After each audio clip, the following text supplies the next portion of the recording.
Hallo ihr Lieben, schön, dass ihr bei meinem Adventskalender mit dabei seid.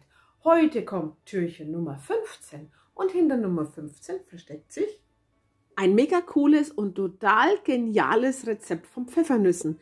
Dieses Rezept stammt von der aktuellen Meine Backbox. Ihr kennt die Boxer, ich stelle sie ja des Öfteren vor. Bevor wir zum Rezept kommen, möchte ich auch hier nochmal kurz die Box vorstellen. Hier habe ich jetzt aktuell die Weihnachtsbox, also ich präsentiere die so gerne, denn ich bin mega überzeugt und mega begeistert davon und ich finde, ich kann das euch zeigen.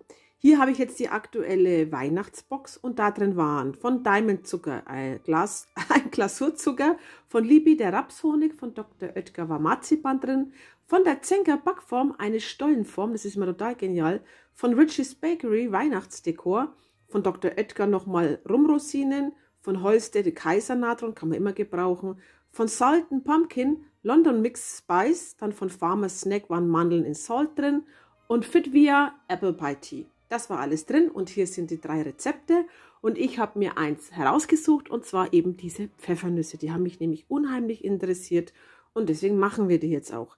Aus der Backbox brauche ich diese 4 Zutaten, ihr seht sie hier. Und was ihr noch braucht, das zeige ich euch jetzt. Und zwar brauchen wir für diese Pfeffernüsse 125 Gramm Rapshonig, das war jetzt der von meiner Backbox, ihr könnt aber auch normalen Honig nehmen, 60 Gramm Butter, 60 Gramm Zucker, 2 Teelöffel Mixed Spice, ebenfalls von der Backbox. Alternative, falls ihr dieses Gewürz nicht habt, eine Prise Zimt, eine Prise gemahlenen Anis, eine Prise gemahlenen Nelken und eine Prise gemahlenen Ingwer. Ja, und dann geht es weiter mit einer Messerspitze Pfeffer, 275 Gramm Mehl, einen halben Teelöffel Natron, ein Ei Größe M, 250 Gramm Glasurzucker, das war wieder der aus der Backbox, und 4 bis 5 Esslöffel Milch. Ihr könnt auch normalen Puderzucker nehmen, gell? Ja, los geht's. Als allererstes muss ich den Honig mit der Butter und dem Zucker auflösen. Also es gibt da einfach in einen Topf, lässt das Ganze erhitzen, zwar so lange, bis die Butter und der Zucker aufgelöst sind. Das dauert ein klein wenig, immer ein wenig umrühren. Wenn es aufgelöst ist, dann kommt dann diese Gewürzmischung mit dazu oder halt eben die Gewürze, was ich euch gesagt habe. Das lässt er kurz aufkochen und dann lässt er es ein bisschen abkühlen und zwar so, dass es dann lauwarm ist. Das stellt er auf die Seite. Weiter geht es mit dem Teig. Dazu gebe ich mein Mehl in die Schüssel. Da gebe ich dann noch das Natron dazu. Und dann die Flüssigkeit, die wo jetzt nur noch lauwarm ist. Ist ganz wichtig. Also es sollte nicht zu klebrig sein, sonst tut sich die Küchenmaschine schwer, das zu verkneten. Und sollte aber auch nicht zu flüssig sein, denn sonst klebt der Teig unheimlich arg. Ja, das verknete ich jetzt. Das dauert natürlich auch ein klein wenig. Das Ei kommt noch dazu, das darf man nicht vergessen. Und dann kneten wir das zu einem schönen, glatten Knetteig.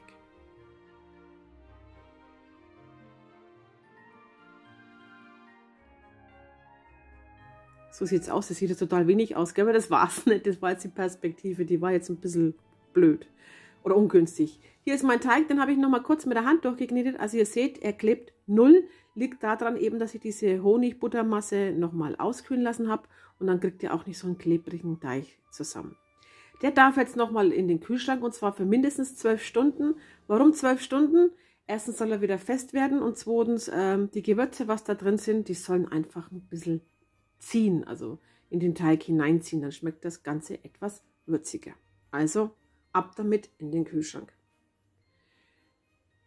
Ja, dann, wenn er so gute 12 Stunden geruht hat, portioniere ich ihn und zwar in 20 Gramm schwere oder leichte Kugeln. Also ich möchte ja gern, dass sie alle ziemlich gleich ausschauen und deswegen habe ich sie abgewogen, dass sie auch wirklich alle 20 Gramm haben. Ja. Eine Kugel knete ich kurz durch und dann forme ich sie natürlich noch etwas schöner zu einer Kugel. Das mache ich mit meinen beiden Händen im Handballen drin. Einfach eine schöne Kugel formen. Und die legt man dann aufs Backblech. Lasst bitte Platz dazwischen, denn die gehen ganz schön auf. Die dürfen jetzt bei 180 Grad so 13 bis 15 Minuten backen bei Ober- und Unterhitze. Und so sahen sie dann aus. Das sind so richtig schöne Halbkugeln geworden. Also ich war so begeistert davon. Ich habe noch nie so schöne Pfeffernüsse gebacken. Also das Rezept ist echt genial. Die lassen wir auskühlen. Und wenn sie ausgekühlt sind, brauche ich diesen Glasurzucker. Also der ist mega. Ich finde diesen Glasurzucker einfach der Hammer. Entweder liegt es an der Milch. Ich habe sonst immer mit Zitronensaft oder Wasser verdünnt. Aber mit Milch, das ist so toll. Also da gibt er jetzt einfach, also ihr braucht wirklich die ganze Packung, 250 Gramm Glasurzucker in eine Schüssel und gibt lieber zu wenig Milch als zu viel dazu. Man kann ja dann immer wieder noch nachschütten.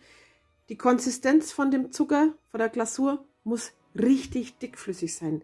Nicht zu flüssig, denn sonst läuft euch die komplette Soße, hätte ich jetzt beinahe gesagt, wieder runter und dann bleibt das Weiße einfach nicht drauf. Dann sieht es nicht so schön aus. Und der war so richtig schön zäh fließend, muss man fast sagen.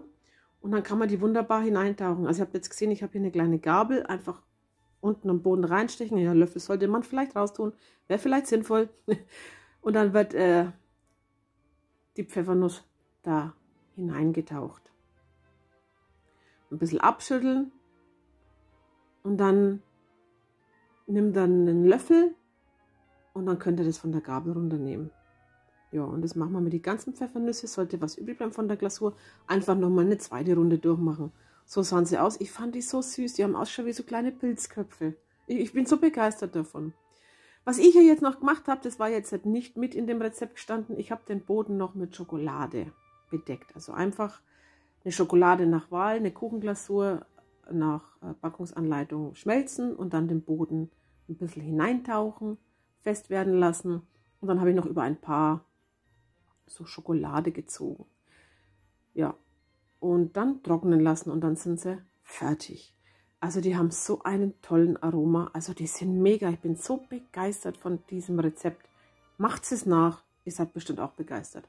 Ja, das war es dann auch von mir. Ich hoffe, es wird euch gefallen. Wenn ja, lasst mir einen Daumen nach oben da. Abonniert meinen Kanal und wir sehen uns ganz bald wieder. Dann wünsche ich euch noch eine tolle Weihnachtszeit. Bitte passt auf euch auf und bis demnächst. Tschüss.